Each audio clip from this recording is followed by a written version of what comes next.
you.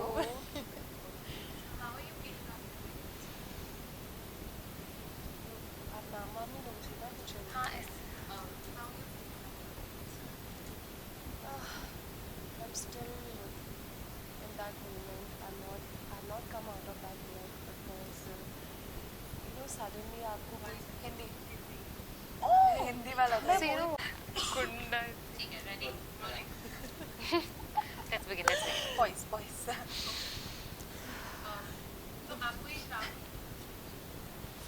अपन बोलेगा सोनल छोटे माँ yes.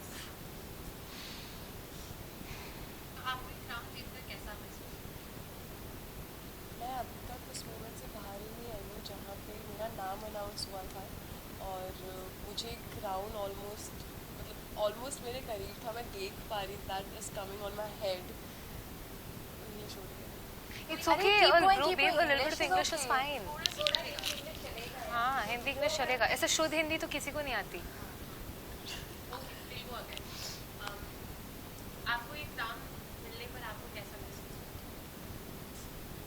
मैं बहुत ज़्यादा ग्रेटफुल हूँ पहली बात कि मुझे अपॉर्चुनिटी मिली थी दैट मैं यहाँ पे इतने बड़े प्लेटफॉर्म पे एज एन इंडिविजुअल अपने आप को रिप्रेजेंट कर पाई. और टॉकिंग अबाउट द क्राउन मैं बोलूँ मैं अभी तक उस मोमेंट से बाहर नहीं आई हूँ. मेरे दिमाग में अभी भी वो पिक्चर मुझे हमेशा हर जगह दिख रही है जहाँ पे देयर अराउंड गुड.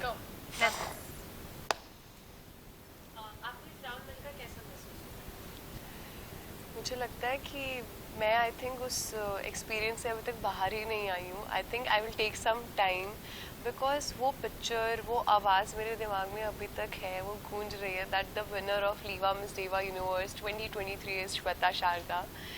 तो जब वो क्राउन मेरे सर पे आ रहा था तो मेरे दिमाग में वो सब चीज़ें आई जो मैंने इतने महीनों से जो मेरे मेहनत थी जो मेरे मैंने स्लीपलेस नाइट्स में मेहनत की है. All the support that have gotten from people around me.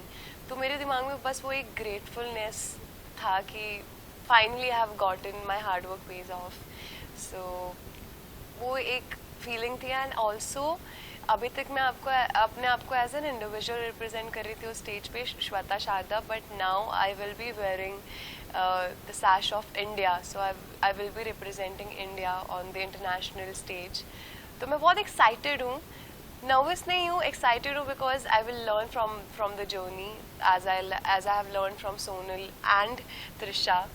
सो मैं बहुत एक्साइटेड हूँ इस जर्नी के लिए. And I am gonna give all my best. I'm going to bring that crown back to our country and I'm going to make all the Indians proud.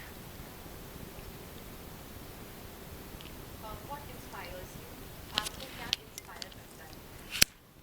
मैं अपने life में inspiration बहुत सारी जगह से ड्रॉ करती हूँ. चाहे वो एजुकेशनल हो या फिर करियर वाइज हो या फिर फैमिली से हो. लेकिन स्पेशली पैजेंट्री के बारे में बात करते हुए जब मैं छोटी थी तब से as cliche as it sounds जब मैं छोटी थी तब से मैं पैजेंट्स देखते आई हूँ. और जब मैं लारा दत्ता जी को बात करते हुए देखती थी तो उनके बारे में ऐसी कोई मैग्नेटिक एनर्जी है जो देख के मुझे लगता था मुझे ये बनना है. तो शुरुआत वहाँ से हुई थी. वहाँ से इंस्पिरेशन ड्रॉ किया था. आज सर पे ताज है तो इंस्पिरेशन काम कर गया. लेकिन अलोंग द जर्नी मुझे रियलाइज़ हुआ है कि खुद को अपना इंस्पिरेशन बनाना बहुत ज़रूरी है. क्योंकि हम सबसे ज़्यादा खुद को ही जानते हैं. चाहे वो हमारे डाउनफॉल्स हो या हमारा सक्सेस हो. हर एक चीज़ जो लाइफ में होता है हम किसी और को उतना नहीं परख सकते जितना हम खुद को परखते हैं. तो खुद को इंस्पिरेशन बना के खुद को एनालाइज करके मैं आज खुद पे काम करके यहाँ तक पहुँची हूँ और एस्पायर करती हूँ कि और भी आगे बढ़ूँ. आपकी यहाँ तक की जर्नी कैसी रही है? हमें अपनी जर्नी के बारे में बताएं. आई थिंक इतनी ब्यूटीफुल जर्नी रही है just starting from the fact that हमें इतने लोगों का साथ मिला है to get to where we are. कोई इस जर्नी में इज़ नॉट पॉसिबल अकेले कहीं भी पहुंचना किसी भी बात पे. स्टार्टिंग फ्रॉम माय पेरेंट्स मुझे बहुत ही अच्छा सपोर्ट मिला from my family my friends. But उसके साथ साथ ही इतने सारे strangers that made me feel कि मैं उनके लिए भी दो I am working for the crown वो उनके लिए भी है क्योंकि वो एक उनका भी सपना है. शायद वो नहीं कर पाए किसी वजह से, उसको मैं जीने जा रही हूँ. So you know that in itself is a very humbling experience. मुझे वो जर्नी से गो थ्रू करके बहुत कुछ सीखने के लिए मिला अपने बारे में ऑफ कोर्स, बट ऑल्सो कि लाइफ इज़ अ मिरर. आप जो लाइफ को दोगे वो आपको वापस देगा. And 10 times that I have gotten 10 times वो प्यार लोगों का, वो रिस्पेक्ट. और मैं अब उसको मल्टीप्लाई करना चाहती हूँ. ऑफ कोर्स इस जर्नी से मुझे ये भी सीखने को मिला कि अकेले आप एक पॉइंट तक जा सकते हो, उससे आगे जाने के लिए you need a whole team. So work on that and cherish that. जो भी लोग आपको सपोर्ट कर रहे हैं, respect them. And that's what I think got me so far also.